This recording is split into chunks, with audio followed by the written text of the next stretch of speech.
Let us prove that the three vectors are linearly independent, or one vector cannot be written as a linear combination of other.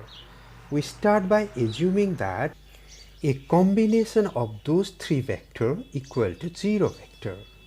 That is, x times first vector plus y times second vector plus z times third vector equal to 0 vector for some scalar xyz or for some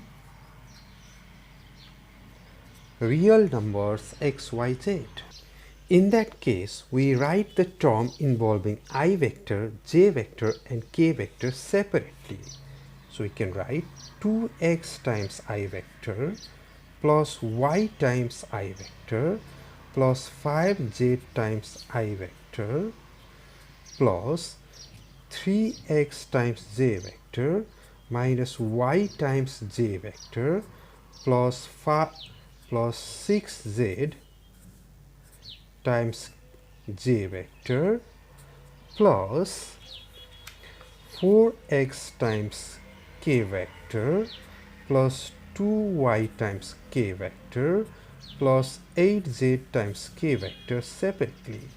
Further, 0 can be written as 0i plus 0j plus 0k.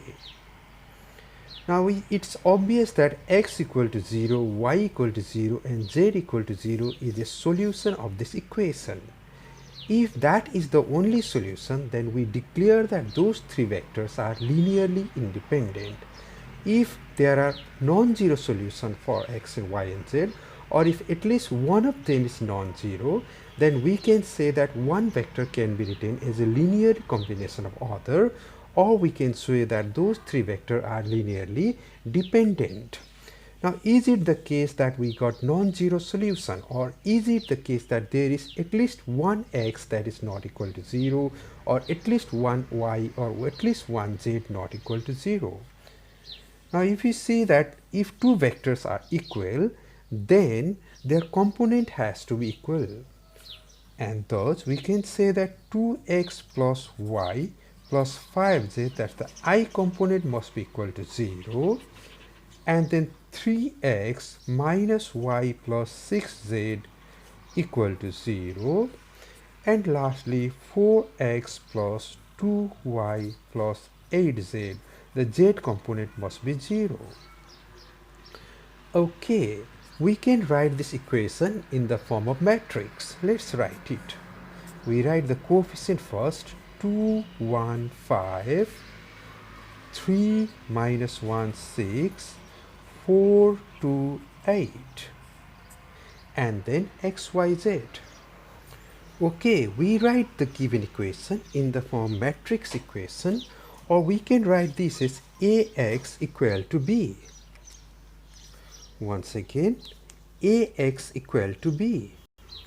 If the determinant of a is not equal to 0, then x equal to a inverse b, and a inverse b will turn out to be 0 because b is simply equal to 0 column.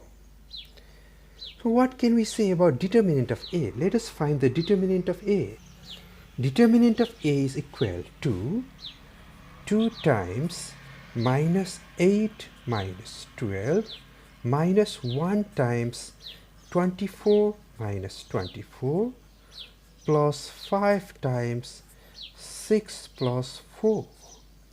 That's equal to minus 40 minus 0 plus 50. And that's equal to 10. So we can compute A inverse, and we find that x equal to 0 and y equal to 0 and z equal to 0.